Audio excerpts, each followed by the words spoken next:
Hello বন্ধুরা, welcome to only sports view. তো এই ভিডিওতে একটু ক্রিকেট আপডেটস নিয়ে কথা বলবো। ক্রিকেট আপডেটস আইপিএল নিয়ে কথা হলো। আইপিএলে কলকাতা নাইট রাইডার্স টিমকে নিয়ে কথা হলো। কলকাতা নাইট রাইডার্স টিম তারা অফিসিয়ালি তাদের ক্যাপ্টেনের নামটা ঘোষণা করে দিল এবং অফিসিয়ালি তাদের জার্সি ঘোষণা করে দিল নতুন মরশুমের। তো এই ব্যাপারটা নিয়ে কিছুটা আলোচনা করব এবং তার পাশাপাশি চ্যাম্পিয়ন্স ট্রফিতে ইন্ডিয়া ভার্সেস অস্ট্রেলিয়ার ম্যাচটা নিয়ে কিছুটা আলোচনা করে নেবো, যেই ম্যাচটা কালকে হতে চলেছে সেমিফাইনাল। তো সেই ম্যাচটা নিয়ে কিছুটা আলোচনা করে নেবো। তো ভিডিওটি সবাই শেষ পর্যন্ত দেখতে থাকো, আর চ্যানেলে নতুন হয়ে থাকলে চ্যানেলটি সাবস্ক্রাইব করে পাশে থাকা বেল আইকনটিকে অন করে পাশে থেকো। তো সেখানে officially Kolkata Knight Riders team থেকে তাদের ক্যাপ্টেন এবং ভাইস ক্যাপ্টেনের নামটা ঘোষণা করে দিল।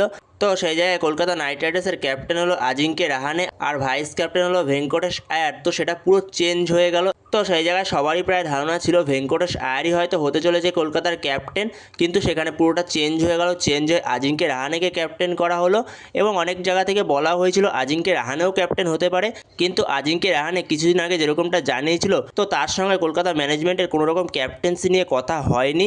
তো পরবর্তী সময় হয়তো কথা হতেও পারে, তো পরবর্তী সময় কথা হয়ে সেটা হয়তো ফাইনাল হয়ে গেছে।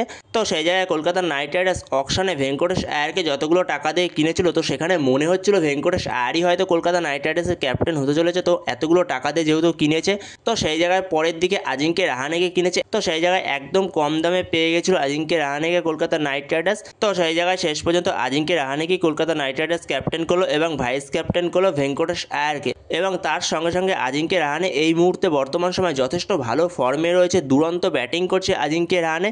এছাড়াও আজিঙ্কে রাহানে একজন ভালো ক্যাপ্টেনও। তো আইপিএলে হয়তো খুব একটা তার সফলতা নেই ক্যাপ্টেন হিসেবে, কিন্তু টেস্ট ম্যাচে তার ক্যাপ্টেন হিসেবে সফলতা রয়েছে, যেখানে বর্ডার গাভাস্কার ট্রফি জিতিয়েছিল সে টেস্টে। তো সেখানে আজিঙ্কে রাহানে অবশ্যই একজন ভালো ক্যাপ্টেন, কিন্তু সবাই এক্সপেক্টেড করেছিল ইয়ং কোনো ক্যাপ্টেন হবে, সেখানে ভেঙ্কটেশ আয়ারের মতো একজন ইয়ং প্লেয়ারকে ক্যাপ্টেন করাবে। যেখানে মুম্বাই থেকে শুরু করে চেন্নাই, আরসিবি, গুজরাট টাইটান্স, তো প্রত্যেকটা টিমই তাদের ক্যাপ্টেন হিসেবে ইয়ং কোনো ক্যাপ্টেনকে বাছাই করেছে। যেরকম গুজরাট টাইটান্সের ক্যাপ্টেন হলো শুভমান গিল। তো এছাড়া মুম্বাই ইন্ডিয়ান্সের ক্যাপ্টেন এতদিন রোহিত শর্মা ছিল, তো রোহিত শর্মার জায়গায় এখন মুম্বাই ইন্ডিয়ান্সের ক্যাপ্টেন হার্দিক পান্ডিয়া। তো প্রত্যেকটা ফ্র্যাঞ্চাইজি তারা তাদের ইয়ং ক্যাপ্টেনকে ঘোষণা করেছে, কিন্তু কলকাতা নাইট রাইডার্স একটু অন্যরকমভাবে গেল। তো সেখানে জানি না এটা কতটা ভালো সিদ্ধান্ত হলো কলকাতা নাইট রাইডার্সের জন্য। তো সেখানে আজিঙ্কে রাহানের ক্যাপ্টেন্সিটা কতটা ভালো সিদ্ধান্ত হবে, তো সেটা দেখা যাক পরবর্তী সময়।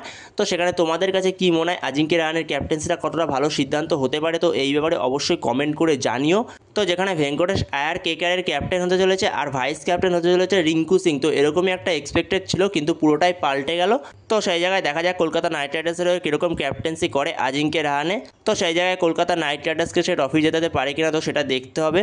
তো এর পাশাপাশি কলকাতা নাইট রাইডার্স তাদের আজকে নতুন জার্সিও লঞ্চ করে দিয়েছে। তো জার্সিটা যথেষ্ট ভালো লাগছে, খুবই সুন্দর। তো সেখানে জার্সির ডিজাইনটা যথেষ্ট সুন্দর লাগছে। তো সেই জায়গায় জানি না কার কীরকম লাগছে, কিন্তু পার্সোনালি আমার খুব ভালো লেগেছে। জার্সিটা খুবই ভালো করেছে জার্সির ডিজাইনটা। তো সেই জায়গায় কলকাতা নাইট রাইডার্স অন্যবারের তুলনায় এই বছরে জার্সিটা পুরোটাই অন্যরকম টাইপের একটু করেছে। তো সেখানে কালার একই রয়েছে, তো সেই জায়গায় একটু ডিজাইনটা অন্যরকম করেছে, সিম্পলের মধ্যে ডিজাইনটা আছে, খুবই সুন্দর লাগছে। তো সেই জায়গায় খুবই সুন্দর লাগছে জার্সির ওপর যে ডিজাইনগুলো করেছে, তো ডিজাইনগুলো খুবই সুন্দর লাগছে। তো সেই জায়গায় খুবই একটা ভালো লাগছে জার্সিটা। তো তোমাদের কাছে কীরকম লাগলো কলকাতা নাইট রাইডার্সের এই বছরের জার্সি, তো অবশ্যই কমেন্ট করে জানিও এই বিষয়ে।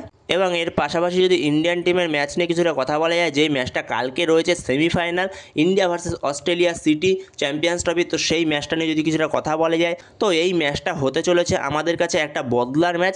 তো যেখানে 2023 সালের ওডিআই ওয়ার্ল্ড কাপ ফাইনালের বদলাটা নিতেই হবে এইবারে। তো সেই জায়গায় এটাই সবথেকে বড় সুযোগ ইন্ডিয়ার কাছে ওডিআই ওয়ার্ল্ড কাপ ফাইনালের বদলাটা নিয়ে নেওয়ার। তো সেই জায়গায় ইন্ডিয়ার লাইন আপস কীরকম হতে পারে কালকের ম্যাচে, তো সেইখানে ইন্ডিয়া হয়তো পুরো সেম লাইন আপস নিয়ে যাবে। তো যেই লাইন আপসটা নিউজিল্যান্ডের বিরুদ্ধে নিয়ে গেছিলো, তো সেই সেম লাইন আপসটা নিয়ে হয়তো যাবে ইন্ডিয়ান টিম। তো 4টে স্পিনার নিয়ে যাবে, যেখানে আকসার, জাদেজা, কুলদীপ এবং বরুণ চারজনকে নিয়ে যাবে। তো সেখানে বরুণ চক্রবর্তী যেভাবে বোলিং করেছে, তো আউটস্ট্যান্ডিং, তো ক্লাসিক বোলিং করেছে বরুণ চক্রবর্তী। তো বরুণ চক্রবর্তী 5খানা উইকেট নিচ্ছে। তো এরপরে তো তাকে টিমের বাইরে রাখার কোনো প্রশ্নই আসে না। তো সেখানে 4জন স্পিনার নিয়ে যাবে, যেহেতু দুবাইয়ের মাঠেই খেলা। তো কালকে দেখা গেছে দুবাইয়ের মাঠে কতটা স্পিন সাহায্য করেছে পরের দিকে ইন্ডিয়াকে। তো সেখানে নিউজিল্যান্ডের ম্যাচে যেরকম মিডিল অর্ডারের স্পিনার দিয়ে চেপে ধরেছিল নিউজিল্যান্ডকে, তো সেই জায়গায় সেরকমই একটা প্ল্যান থাকতে পারে। তো সেই জায়গায় অস্ট্রেলিয়ার সাথেও মিডিল অর্ডারের স্পিন দিয়ে অস্ট্রেলিয়াকে চেপে ধরার সিদ্ধান্ত, তো এটা খুবই কাজে লাগতে পারে, যেহেতু দুবাইয়ের পিচে স্পিনটা ভালো সাহায্য করছে।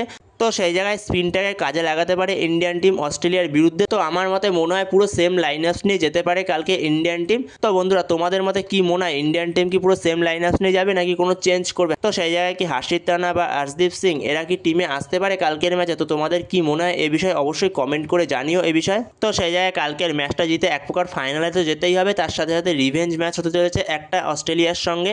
তো সেই জায়গায় দেখা যাক কীরকম পারফরমেন্স করে। তো বন্ধুরা তোমাদের কাছে কলকাতার ক্যাপ্টেন আজিঙ্কে রাহানে হয়েছে, তো সেটা কীরকম লাগলো অবশ্যই কমেন্ট করে জানিও। তো এর পাশাপাশি কেকেআরের জার্সিটা কীরকম লাগলো, নতুন জার্সিটা, তো এই বিষয়েও কমেন্ট করে জানিও। আর ইন্ডিয়ান টিম কি পুরো সেম লাইনার্স নিয়ে যেতে পারে, তো এই বিষয়েও কমেন্ট করে জানিও। তো এই ভিডিওতে এই পর্যন্তই। তো এই ভিডিওতে এই আপডেটগুলো নিয়ে আলোচনা করার ছিল। তো ভিডিওটি ভালো লাগলে অবশ্যই লাইক শেয়ার সাবস্ক্রাইব করতে ভুলো না। তো নেক্সট ভিডিওতে দেখা হচ্ছে, ততক্ষণের জন্য বাই বাই।